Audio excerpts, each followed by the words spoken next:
কথা আগে প্লেস করেছিলাম বোর্ড প্রেসিডেন্টকে, এবং আমি কি করতে চাই, আমি যখন নির্বাচনী প্রক্রিয়া দাঁড়াই তখন আমি বলেছিলাম যে কাউন্সিলর হওয়ার পর যখন ডিরেক্টর হই তখন প্রথম প্রতিশ্রুতি ছিল যে আমি পার্বত্য চট্টগ্রাম মানে এই পার্বত্য এলাকা নিয়ে আমি কাজ শুরু করতে চাই, যেটার উদ্দেশ্যে আমি বের হয়েছি বান্দরবান থেকে শুরু করেছি। সকালে ছিলাম রাঙামাটি, এখন আসছি খাগড়াছড়ি। আমি বিশ্বাস করি আমাদের পার্বত্য অঞ্চলের ছেলে মেয়েরা যারা এখানে আছেন তারা নিঃসন্দেহে অন্যান্য যে কোনো জেলার চেয়ে অনেক ফিট, কারণ এখানে উঁচু নিচু পাহাড় বাইতে হয়, এখানে খুব একটা রিক্সা ট্রান্সপোর্টেশন ব্যবস্থা নেই, অর্থাৎ হাঁটতে হয়। তো অটোমেটিক্যালি কোনো কিশোর তরুণ যারা খেলে বা যারা সাধারণ মানুষ তারা অভ্যস্ত উঁচু নিচু পাহাড় বাইতে, যে কারণে তাদের ফিটনেসটা অটোমেটিক আসে, আর বাকি থাকে স্কেল মেধা অন্যান্য ফ্যাসিলিটিস গুলি। তো আমি এক এক করে শুরু করি। প্রথম গুড নিউজ হচ্ছে আমাদের মুজাহিদ বাবু, তিনি বিসিবির পার্মানেন্ট কোচ নিযুক্ত হয়েছেন আজকে। এটা আপনার জন্য প্রথম গুড নিউজ। আর সেকেন্ড, আমরা আসতে চাই এমন থেকে উনি যেভাবে ছিলেন তার চেয়ে অনেক কার্যকরী অবস্থায় তিনি কাজ করবেন এখন থেকে। আর এখান থেকে স্কোরার, আম্পায়ার এবং কোচেস কোচিং এর যে সমস্ত লেভেলগুলি অনুষ্ঠিত হয় চিটাগং ডিভিশনে, অবশ্যই খাগড়াছড়ির প্রতিনিধিদের শক্তিশালী একটা অবস্থান থাকবে, এটা নিয়ে আমরা কথা বলেছি। আর গেম ডেভেলপমেন্টের ব্যাপারে কথা বলছি, ইশতিয়াক সাদিক আমাদের গেম ডেভেলপমেন্টের চেয়ারম্যান, তিনি আমার খুব ভালো বন্ধু মানুষ। আমরা এটা নিয়ে গত কয়েকদিন যাবৎ বসছি, এবং আমি যে পার্বত্য চট্টগ্রাম আসবো সফরে এটা তিনি জানেন, তিনি আমার গাড়িতেও ফোন দিয়েছিলেন, এবং সে খুব খুশি যে আমি আসছি এখানে, এবং আপনাদেরকে যে কথাগুলো বলছি সেগুলো রেকর্ড হচ্ছে, রেকর্ডের কথাগুলো তিনি শুনছেন। তিনি না শুধু, এটা স্বয়ং আমিনুল ইসলাম বুলবুল, উনি দুবাইতে আইসিসি মিটিং আছেন, তাকেও যথাযথভাবে ব্রিফ করা হচ্ছে। আমাদের ভাইস প্রেসিডেন্ট, ন্যাশনাল ক্রিকেটের সাবেক অধিনায়ক ফারুক আহমেদ ভাই সহ, আমাদের বোর্ডের ফাইন্যান্স ডিরেক্টর যিনি নাজুল ভাই সহ, আমাদের মিডিয়া চেয়ারম্যান সহ সবাইকে আমি টাইম টু টাইম, আমাদের গ্রুপে একটা পিসিবি ডিরেক্টরস গ্রুপ আছে, আমি সেখানে ব্রিফ করছি। আপনাদের ব্রিফিংটাও একটু পরে চলে যাবে, আমি যখন যাবো তার আগে ওদের চলে যাবে। তো শুরুতেই বলতে চাই, আমরা যেখানে আসছি সেটা হচ্ছে প্রথম বাচ্চাদের ডিমান্ড হচ্ছে টুর্নামেন্ট খেলা, অর্থাৎ একটা দুইটা ম্যাচ খেলার জন্য যদি প্লেয়াররা প্র্যাকটিস করে সারা বছর, সেক্ষেত্রে তারা ডিমোরালাইজড হয়ে যায়, খেলাধুলার উৎসাহ হারিয়ে ফেলে। এটা আমাদের সময় হয়তো আমরাও দেখা যাচ্ছে সারা বছর খেলতাম, আর বাই চান্স যদি কেউ 12 ম্যান হয়ে যায় তার তো জীবন শেষ, মানে সারা বছর খেলার পরে যে 12 ম্যান। তো যাই হোক, আমরা এখানে আন্ডার 13, আন্ডার 14, 16, 18 লেভেলে যে খেলাগুলি হয় সেগুলো এখন নিয়মিত হবে। পাশাপাশি পার্বত্য চট্টগ্রামকে কেন্দ্র করে ইস্পাহানি মির্জাপুর যে গ্রুপটা আছে তারা একটা টুর্নামেন্টের অ্যারেঞ্জমেন্ট করবে, স্পন্সরশিপ অলরেডি চলে আসছে। অর্থাৎ আপনাদের এটা ছোট এক্সাম্পল আর কি। তারপর আসছে আবার স্কুল ক্রিকেট, যেটা প্রাইম ব্যাংক স্কুল ক্রিকেট। তো সেখানে আমরা স্কুল ক্রিকেটে আমরা একটু কলেবর বাড়াচ্ছি। আমরা একাডেমি, এই যে একাডেমি গুলো আছে এখানে, খাগড়াছড়ি ক্রিকেট একাডেমি, বাংলাদেশে এরকম অনেক একাডেমি আছে যেগুলো সব প্রণোদিত হয়ে উদ্যোক্তারা টিমটা চালায়। এটা অনেক কষ্টের, এবং এটার মধ্যে একটা আন্তরিকতা, ভালোবাসা, ত্যাগ থাকে। তো এই ত্যাগটা বেসিক্যালি এফেক্ট ফেলে স্কুলে, কলেজে, ইউনিভার্সিটিতে কিংবা লিগে বা ন্যাশনাল চ্যাম্পিয়নশিপে যারা প্লেয়াররা খেলে তাদের উপর এই একাডেমিগুলোর প্রভাব সবচেয়ে বেশি, কারণ একাডেমি থেকে প্লেয়ার সাপ্লাই চেইনটা রেডি থাকে। তো সেক্ষেত্রে আমরা সারা বাংলাদেশে যত একাডেমি আছে সেখানে যাদের কোচ নেই তাদেরকে কোচ দেওয়া হবে। আর আমরা ইন্টার ডিস্ট্রিক্ট টুর্নামেন্ট শুরু করছি একাডেমিগুলোর মাধ্যমে, সব একাডেমিরা খেলবে এখানে। এটা হলো ম্যাচের আরেকটা বলয় বাড়লো, মানে ম্যাচ খেলার জন্য সুযোগ বাড়লো। এটা হবে জেলা ভিত্তিক প্রথমত, তারপর হবে বিভাগীয়, তারপর হবে national academy cup, BCB academy cup হবে এবার, যেটা অনেক বড় কলেবরে হবে, আমাদের স্পন্সর খুব হাই থাকবে। আরেকটা গুড নিউজ হচ্ছে আপনাদের, আমাদের যিনি টুর্নামেন্ট কমিটির চেয়ারম্যান জনাব আহসান ইকবাল চৌধুরী, ওনার সাথে আমার নিবিড় যোগাযোগ হয়েছে। উনিও নিজ দায়িত্বে বলেছেন আমাকে, আপনি তো এজ লেভেলের দায়িত্ব পেয়ে গেলেন, কিন্তু আমারও শখ ছিল আমি এজ লেভেলে কাজ করবো।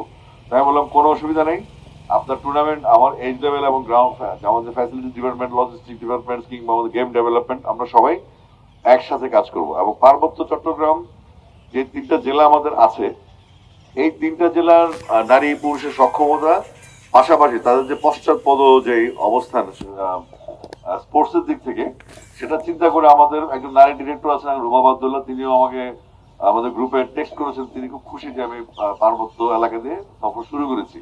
তো সেক্ষেত্রে আপনাদের টুর্নামেন্টটা আমরা যেটা করতে যাচ্ছি, অ্যাটলিস্ট একটা প্লেয়ার যেন বছরে অন্তত 18-20টা ম্যাচ খেলতে পারে, এবং 8 মাসে আমরা ক্যালেন্ডার প্রণয়ন করছি, যেটা আপনাদের সাথে ডিসকাস করা দরকার। সেটা হচ্ছে একটা ইয়ার ক্যালেন্ডার করতে হবে, যে এই বছর আমরা কতগুলা টুর্নামেন্ট হবে, ফুটবল, ক্রিকেট, হকি, ব্যাডমিন্টন, যাই হোক, ইনডোর আউটডোর মিলিয়ে একটা ইয়ার ক্যালেন্ডার করলে আমরা যদি পার্মানেন্টলি যদি আমরা ধরি যে হ্যাঁ নভেম্বর 1 তারিখ থেকে মার্চের 30 তারিখ পর্যন্ত আমরা ক্রিকেট খেলবো, তো সেই উপলক্ষে আমরা 4 মাস ব্যাপী যে টার্ফ তৈরির ইস্যু আছে, অনেক ফ্যাসিলিটিসের ব্যাপার স্যাপার থাকে, বাচ্চাদের টুর্নামেন্টের আয়োজন, তাদের সফর, তাদের খাওয়া দাওয়া, নিউট্রিশন, তাদের লজিস্টিক্স, তাদের গিয়ার্স লাগবে কি, তাদের প্রশিক্ষণে কি হবে, তাদের মানসিক শক্তি, মেন্টর সেট করা, এগুলোর জন্য আমরা আলুল ভাই সুমন কাজ করছেন। আমি সুমনকে যেহেতু সুমনকে পেয়ে গেছি, আমার সাবেক কলিগ, আমরা একসাথে খেলেছি, আলুল ভাই সুমন, আমি জাভেদ বিলিম বললু, আমরা একই ব্যাচের, ওরা স্টার হয়ে গেছে, আমি চলে গেছি অন্যলামে।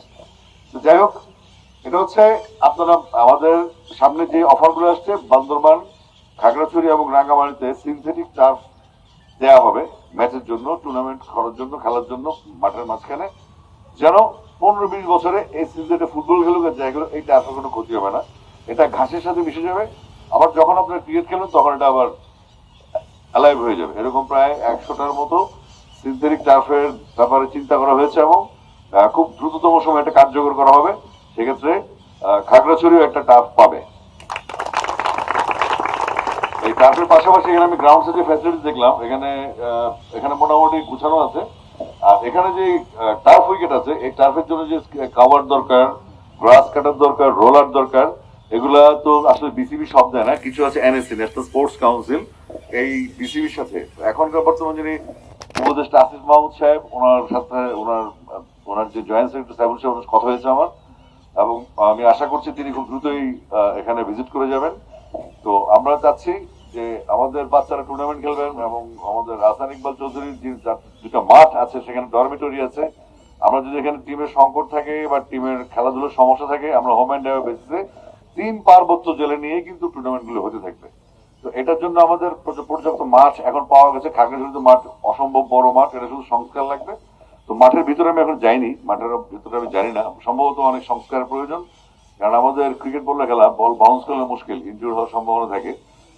ক্রিকেট এই বয়সটা সবচেয়ে ডেঞ্জারাস, এই সময় যদি ইনজুরি হয়ে যায় 19-এর আগে, এটা আসলে এই ইনজুরিটা শেষ হয় না কখনো, এটা সারা জীবন ভোগায়। তো সেক্ষেত্রে আমাদের প্লেয়ারদের ফিট থাকতে হবে নিউট্রিশনের দিক থেকে। আর একটা ইনসাইড ইনডোর বলে, এটাকে আমরা কাভার্ড বলি, সারা বছর আমরা 8 মাস যেন অন্তত রেনি সিজন বাদ দিয়ে আমাদের ক্রিকেটাররা 8 মাস ক্রিকেটের মধ্যে থাকে চর্চার মধ্যে, সেই প্ল্যান করা হয়েছে এজ গ্রুপ সহ টোটাল। আমার যে ডিপার্টমেন্ট আন্ডার 19 পর্যন্ত, তো আপনারা 8 মাস ক্রিকেটে থাকতে পারবেন ইজিলি। এবং খাবারটা তৈরি হচ্ছে বাংলাদেশের কয়েকটা জেলায়। আমি প্রথম প্রপোজাল দিয়েছি যে এখানে 3টা পার্বত্য জেলায় অবশ্যই দিতে হবে, যেন যখন বৃষ্টি হবে আমাদের ছেলে মেয়েরা ইনডোরে প্র্যাকটিস করতে পারে, ওখানে এসি সিস্টেম থাকবে, ব্যাটিং বোলিং এর সুবিধাটা পাওয়া যাবে ওখানে পারফেক্টলি। হ্যাঁ, তো এটা আমি নুরুল ভাইকে বলেছি, জানিয়েছি, যেহেতু আমাদের এই কাভারটা হলে শীত, গ্রীষ্ম, বর্ষা কোনো সমস্যা হবে না, সবসময় খেলাধুলাটা হবে, এবং বাচ্চারা স্কিল্ড হবে, তার কোচিং করার সুবিধা মুঝে তো ভালো বুঝবেন আমার চেয়ে বেশি। আমরা আমানের পিছনে একটা কাভার আছে, আমরা সেখানে প্র্যাকটিস করতাম। আমরা ইমরান খানের সাথে ক্যাম্প করেছি, সৌভাগ্য হয়েছে মহিন্দর রহমানের সাথে ক্যাম্প করেছি। বাংলাদেশের জাহাঙ্গীর বাচ্চা, আলতাফ হোসেন ভাই, প্লাস ওসমান খান, যিনি আমাদের senior coach, Murshidabad Montu, refreshers course করেছি আমরা। তো শুধু খেললে হবে না, আইন কানুন জানতে হবে, স্কোরিং জানতে হবে, আম্পায়ারিং জানতে হবে। অনেক ক্রিকেট একটা আভিজাত্যের খেলা, এখানে অনেক কিছু করার সুযোগ আছে। এখানে কিন্তু ক্রিকেট কিন্তু মিথ্যা কথার খেলা না, এটা আভিজাত ব্লু ব্লাড খেলা একটা। তো এখানে আমাদের মানসিকতা অনেক বড় করতে হবে। একটা বড় প্লেয়ার, এই যে আমরা ফুটবলে দেখি কর্নার করলে সবাই বলে আমি কর্নার, আমি কর্নার, থ্রো এলে ওর থ্রো, ওর থ্রো, ফাউল এলে ওরও ফাউল, ওরও ফাউল, মানে মিথ্যার উপর থাকে। ক্রিকেটে কিন্তু এমন না, বদলের মতো মাঠ থেকে বেড়ে যায়, জেন্টলম্যান গেম, তাই না? তারপরে আমরা যাব আমাদের ফ্যাসিলিটিসে। আমাদের এই পার্বত্য 3টা জেলায় স্পেশাল একটা অনুমোদন হয়েছে, সেটা হচ্ছে আমাদের যারা যে গার্লস স্কুলগুলি আছে, সেই গার্লস স্কুল আমরা যাচাই বাছাই করবো জেলা ক্রীড়া সংস্থার মাধ্যমে, বা আমাদের কোচ যিনি আছেন বা আমাদের কাউন্সিলর যিনি আছেন, তারা জাস্টিফাই করবেন কোন স্কুলটার মধ্যে মাঠ আছে, কোন স্কুলের মেয়েরা খেলতে ইন্টারেস্টেড। তাদের জন্য স্পেশাল একটা অ্যারেঞ্জমেন্ট আছে, তাদের স্কুলে আগে